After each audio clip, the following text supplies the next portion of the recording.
how's it going, everyone? Sorry I'm late today. Just actually got in off of the road, had some errands to run, one of which was going to the printer, which I'm very excited about. I have in hand the rack cards for sharing the Dinosaur Man comic, and they turned out pretty nice. I'm very happy with the quality. The color turned out magnificent, as always. The folks at my local Minute Press, shout out to Josephati and the crew there, Katie and all them. They did a bang-up job getting this done for me in good time at a good price. Anyway, so I'm excited to have these in hand. When you see me at shows, I will most likely hand you one. And it's a fun little introduction to the Dinosaur Man comic and a little how-to to start reading the Dinosaur Man comic on Webtoons. Anyway, so awesome to have that in hand. Okay, so more coloring today. It's the 100-day challenge, and I'm on day 21. Tomorrow I will be on the road heading into Wizard World St. Louis, and so hopefully picking up some more viewership from there, both on the comic and here on the YouTube channel, which I'm really starting to feel confident about growing. My numbers are really small, but the metric is ticking up still. And it's that way on Patreon. It's that way on all my social media.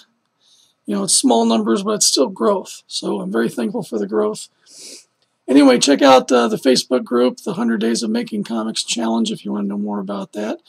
And join in on the fun. So I'm going to get right down to it and start getting into the color of this next panel. I really want to get this next section of the book done as soon as I possibly can. So I need to figure out, okay. That's the bike, and that's everything else. So that's going to be my reference layer. And then we'll start working away at it.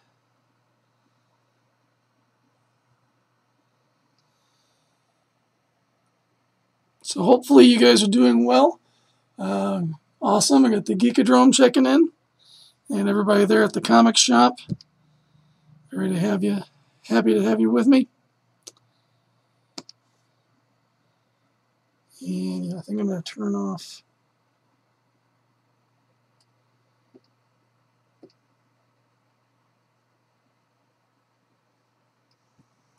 Turn off that glow dodge layer just so I can go ahead and start grabbing some of these other colors and get those in there.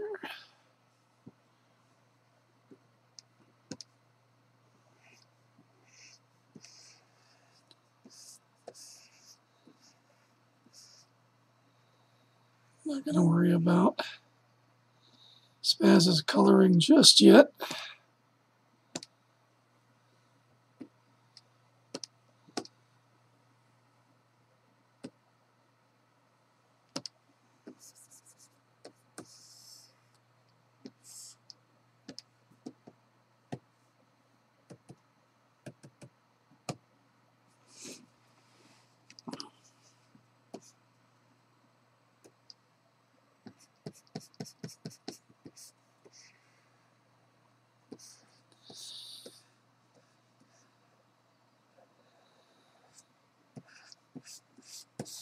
Hoping to do some concept work. I got some other characters that I need to work out that's coming up later on in the storyline, so might join in on let you guys join in on the fun of doing that at some point down the road. Yo, Varian, checking in. Happy to have you. And our mystery guest number 3, always glad to see you too.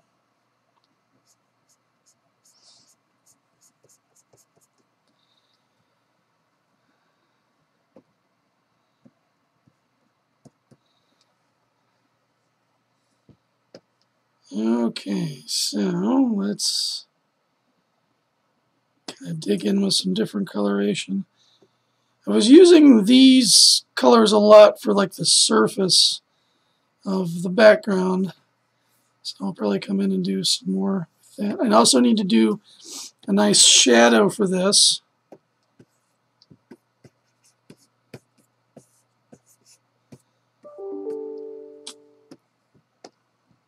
I don't want.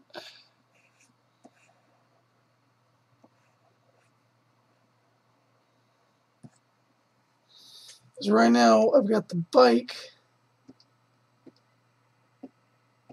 on its own separate layer. I wish I had Spaz on his own separate layer, so I'm going to have to finagle that with the colors. I might be able to just cut the line art out and lift it up and put it with the bike layer so that the background doesn't quite take it too much.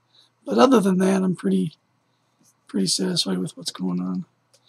So we got that cleaned out there. And we'll go back into this.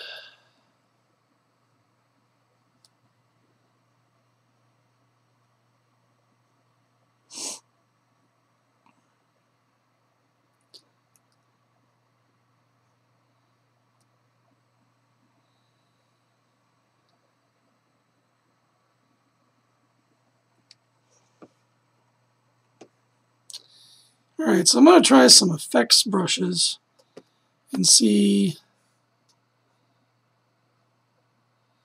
We got the rocky one here.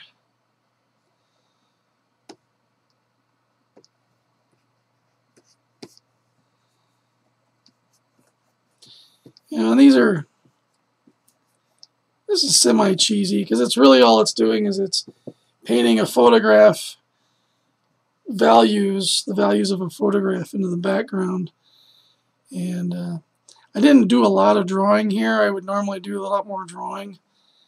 So I might want to go back in and kind of make that more fancy at some point here soon. Yeah, because the more that I'm looking at these lines, it's like, ugh, I don't really care for them.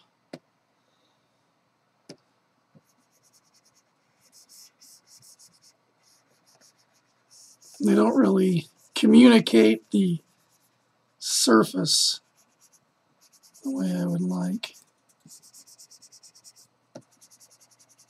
So since I'm doing that, I might as well just go ahead and do a new layer for these and then just kind of come in and do some more drawing. Something like that. One of the things, especially when you're using like the G pen, the inking tools, or even any traditional tools, keep in mind that your line also will read as a shape. And when I do my, whenever I was doing art education, I taught drawing as a language. So just like, you know, you learn the English language, you learn writing. I try to teach it as a visual language instead of an art form because I think it makes more sense to people that way, and it's easier to catch up. So in language we have tools, sentence structure, and adjectives, nouns, pronouns, all that kind of jazz. Various writing styles. The terminology might be different, but the concepts are the same. You still have tools in drawing, and line is one of those tools. If you're an art student watching this, Google the elements of the principles and elements of design. Line, shape, color, texture, pattern. Those are all the things that we use to create a feel for what we're trying to communicate. So in the idea of the line here, the lines are smaller in the background to make them seem like they're further away.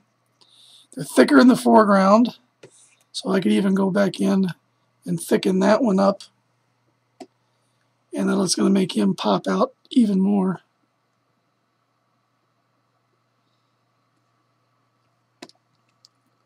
But in doing that, we're pushing and pulling things so they make more sense. You get an idea of that coming forward. We can also do that with color. which is one of the things that I always try to do with color, because I don't use a lot of blacks for shadows. I want to always try to use color for shadows as much as possible. And as we fade back, in video games, there's a mechanism involved in making video games where you have less and less detail the further away an object is from the camera. So we do that kind of same thing in drawing, where these mountains don't need to have every little rock and crevice and cranny drawn into them. They just pink triangles. But as we're going closer, you know, we want to have some sort of detail to communicate, hey, this is a rocky ground, it's rough looking. So as you can see, this is, you know, still not perfect, not great, but it's a lot better than the chicken scratches that I had there previously. And again, I ignored my layer, and I added some stuff to a completely different one than that one. It's not going to hurt anything. So we'll jump back into the color portion, and we'll do some of that with the color involved.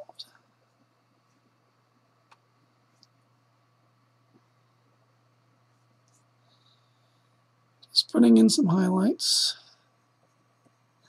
The main shadow is going to be right here, so it'll be blocking highlights. I kind of want this ground to seem like it's raised up a little bit. So for my shadow, I'm going to try to do some trickery here. Not trickery, but the whole idea of doing comics digitally is to do things easier. So that's what I'm going to try to do. So on a new layer, I'm just going to fill this shape here. I'm going to get this dark blue. I'm still on the rocky ground, which I do not want. Regular brush. And we'll just do that. So we can deselect. And now I'm going to drop this down below everything. One of the things I don't like about Clip Studio is in Photoshop, when you use the transfer tool, you can switch between the different tools without having to render the transform. In Clip Studio, if I was to do a scale transform, I couldn't just go into warp and distort. I have to OK that and then go into one of these others. So if I do a free transform, I'm going to drop this down and squish it like so. And we'll just kind of get it roughly in place. It's angled, so I'm going to angle the shadow too. And probably give it some perspective. We'll have the shadow coming out more this way than that. And then we can go into a blend layer. Have I ever scrapped a completed project because I was unhappy with it? Yes. One of the biggest pieces of wisdom I ever got out of art school is I had a teacher who told me, no project is ever done. You just reach a point where if you do any more, it's going to look like, he used a different term, but I'll say garbage, and you'll mess it up. So the key is learning where to draw the line at. If I keep doing this, I'm going to hate it. Or, you know what, it's good enough. Let's be done with it. And on the flip side, I've had pieces, like I did this Wolverine drawing a while back, just when I was starting to do the whole fan art thing, because I never wanted to get into it, but you know, there's no way of making money. I got rent to pay and all that jazz. So it was just, you know, it was a scan of a sketch cover that I hated, that I didn't like. I liked the drawing, but I started to render it, I messed up and didn't like it at all. And then let's go a little Gaussian blur.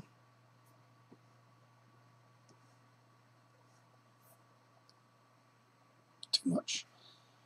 So I scanned that in, redrew it, turned it into a print. I added some cheesy ninja silhouette in the background and just did like a bunch of gradients and threw in some sort of moon or sun or something. I don't know.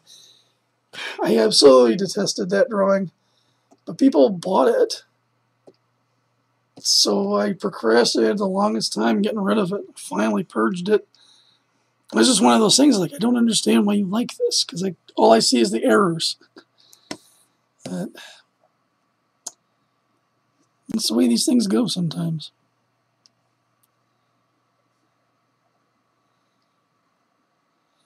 As what I said in one of my other previous videos, is that Dinosaur Man was just originally intended. Oh wait, no. I said that in an article interview, which I'm not gonna. I'm gonna let that article come out, and then I'll comment on it. But yeah, let's just say there was another idea in the works that I was trying to fix, and Dinosaur Man is what became of it.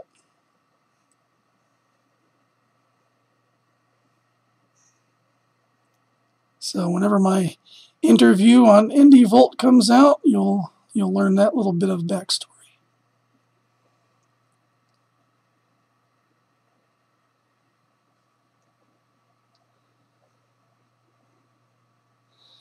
Coming in with these neutral grays.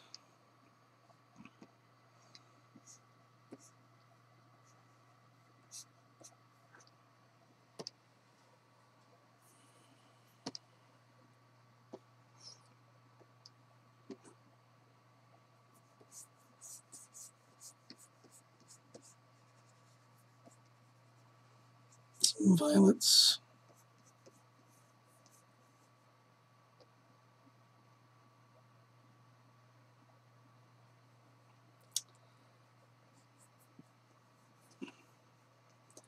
Part of making vehicles look like they're used is the distressing that goes in them.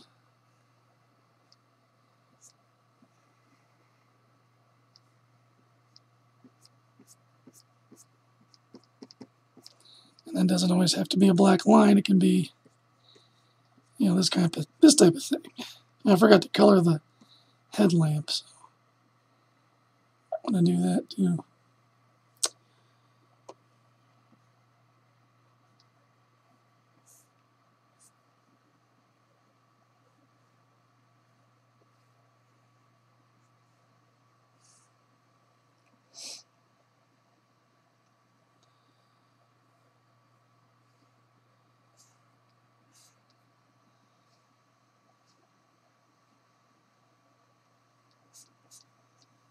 All right, so saw it in the chat first Friday afternoon, my exclusive first Dinosaur Man interview with Indie Volt.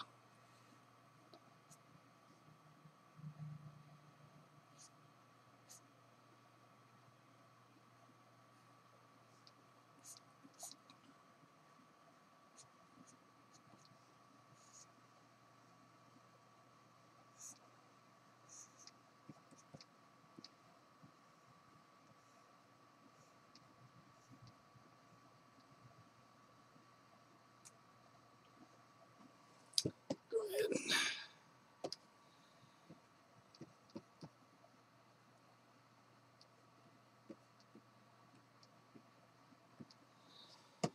Hit that with some color. Now let's do some brightening up a bit.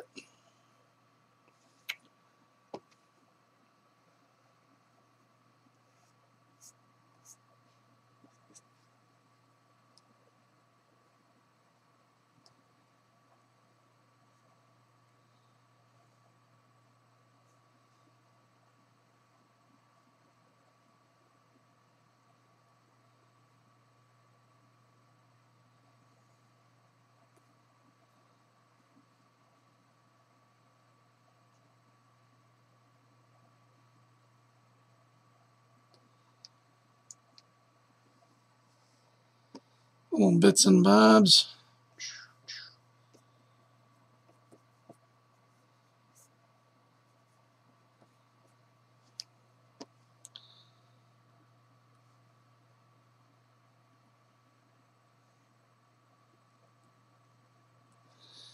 I'm thinking about, maybe doing some sort of rust to it. Let's look at one of the interesting pens I've downloaded, this Frank F pen. It came from the repository that Clip Studio has. And it's a very painterly one. It does a lot of interesting effects.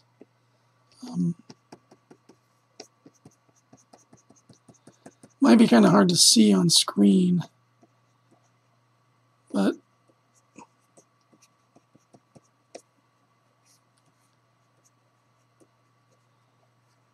I'm just kind of experimenting with it right now to kind of do this grunginess, kind of grunge this up a little bit.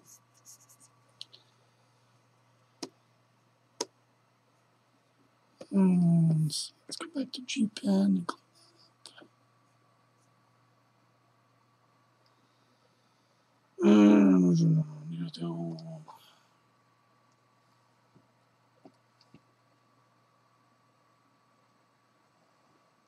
Can always imagine that there'd be like some muck or something in here that would get caught and it would kind of drip.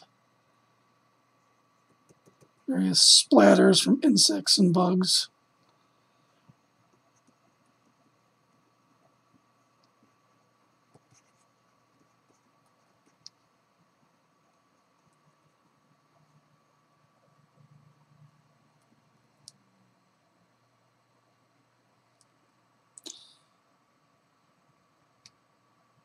Color theory is definitely worth learning.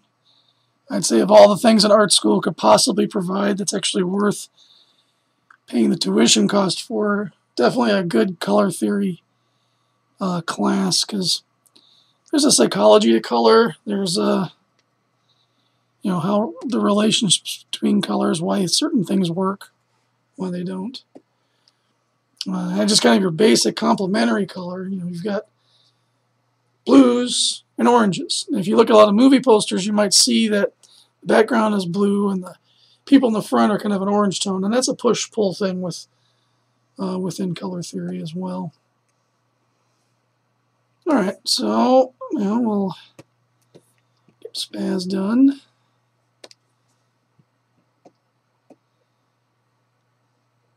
So I want to treat him completely different.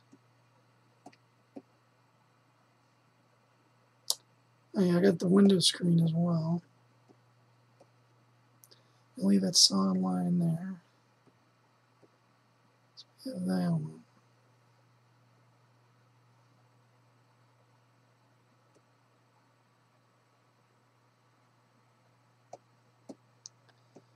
Shade. There's our previous glow dodge, which we'll do another one under.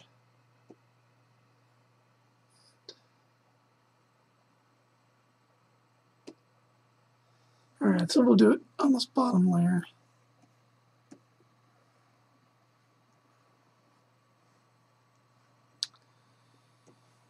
So one of the things I will do here is I will kind of demonstrate this a little bit. So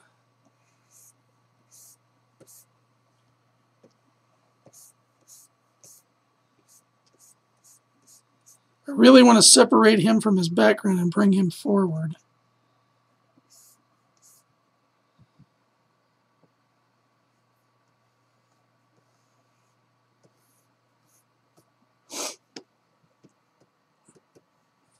It's picking up all the other artifacts.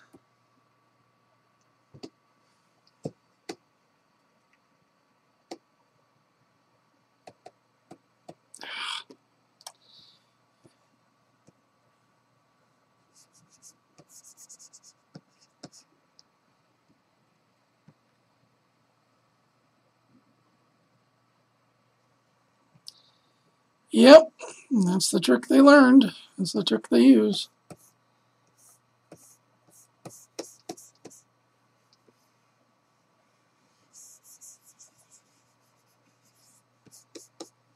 Alright, so I've got this entire area here in brown. I'm going to do a new layer And for right now, I'm going to fill it with blue. Turn that off. Now I'll go in and do his regular coloring on this normal layer here.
Okay, so let me fill that up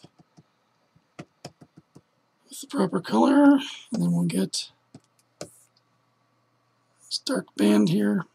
Should be kind of a dark warm gray.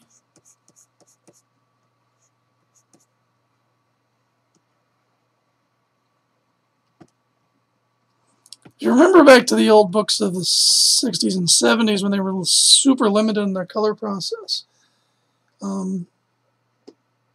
very often in the background you'd see people and they would just be blue or they would just be yellow. And that was a way of separating out the color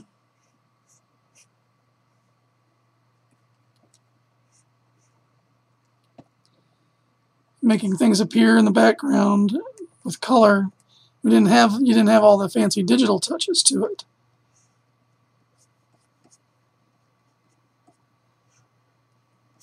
So now what we do is we tint with color. We achieve that same effect with, making it look a lot nicer. And that color that I originally used, I may not even be the one that I go ahead and use. No, because I had filled it with blue.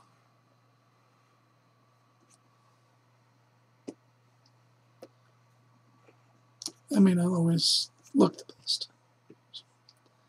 But we'll get that fixed up here. So I'm going to use white on the teeth. Some more white coming in. So that's pretty decent. And we can do the shadows. And I'll just use a neutral gray here on the shadows.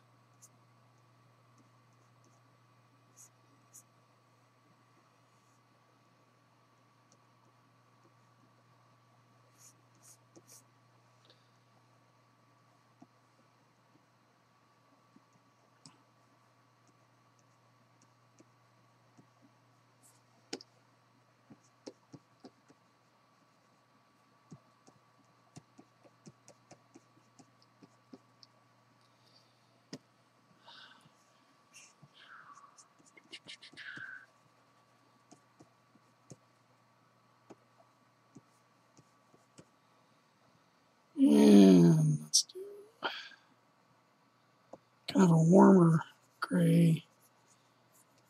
I'm just going to bring out some of that. Just a little bit.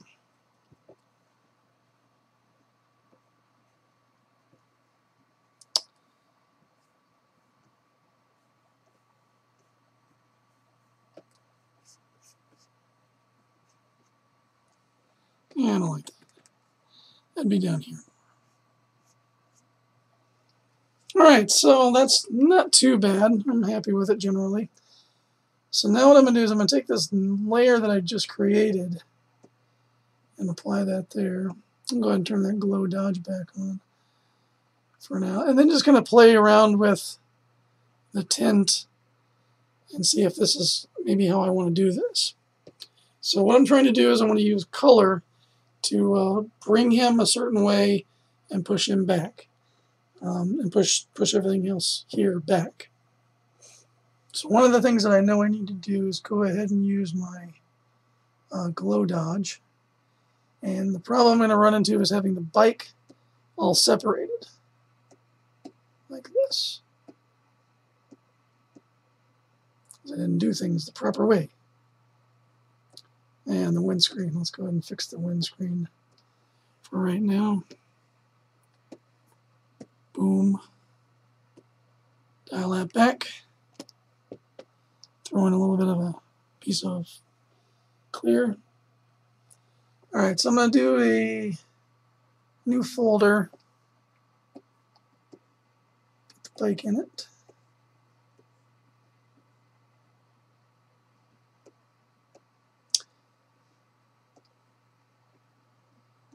Bring that down underneath everything else.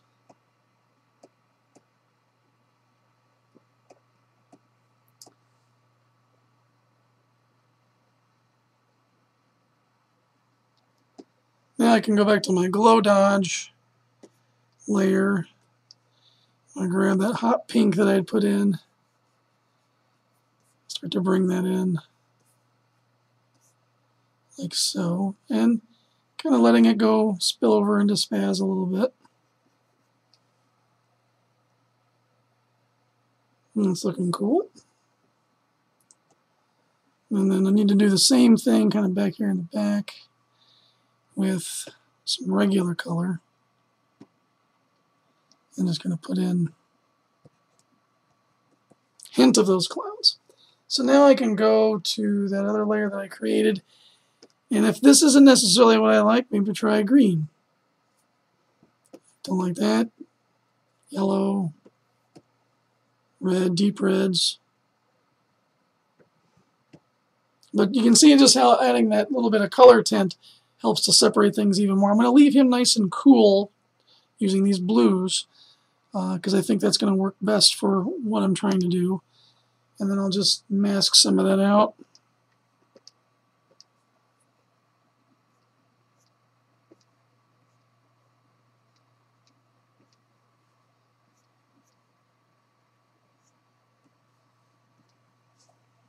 Let me use a little bit of the airbrush just to kind of soften that transition. Clean my gutters.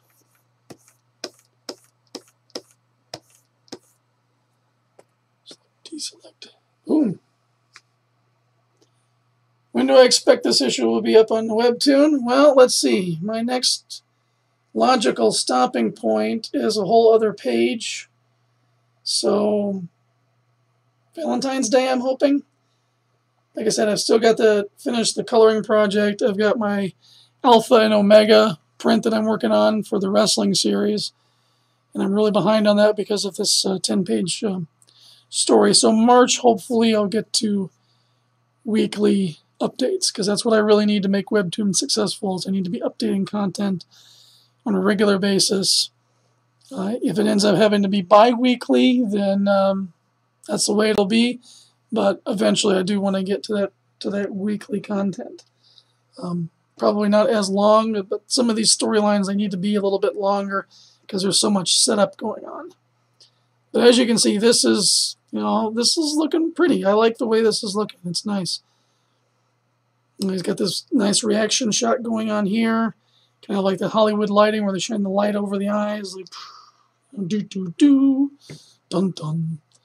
And then kind of a push-pull there, looking at the bike. And so we'll have this exciting one, which, again, what I'm going to do is, since I'm going to be on the road tomorrow, I'm going to sign off with you guys here for this episode for Thursday. Yeah, it's still Thursday. And then tonight I'm going to pre-record an episode and see if I can schedule it. I'm still learning this YouTube thing. I'm definitely going to want to do more with this channel in the future after these 100 days are up. I might move on to just a drawing one and try to, you know, get this channel to become profitable would be wonderful. And I can't do that without other people like you. I guess the common wisdom is you need to find 1,000 fanatical fans who will support you in everything you do. And if you do that, you're at success. We'll see. I'm going to keep doing what I love, and I'm going to share it with you guys. Drawing-wise, it might not always be Dinosaur Man stuff after the 100 days, but you know, I'm sure I'm going to keep doing this comic because this is it for me comics-wise. Anyway, so thank you so much, and like I said, tune in tomorrow. It will be pre-recorded, so I won't be interacting with chat, the non-super chat. I'll be on the road. So any you know, safe travel prayers and good thoughts would be appreciated. And I will do some sort of check-in from Wizard World St. Louis and try to track my progress, because 100 days is 100 days. Anyway, you guys have a good time, a good evening, and we will see you next time. Don't forget about the Patreon, at HeyMelby on Twitter and Instagram, Facebook, Eric Hodson Illustrations, and all that jazz. Thank you very much, and see ya.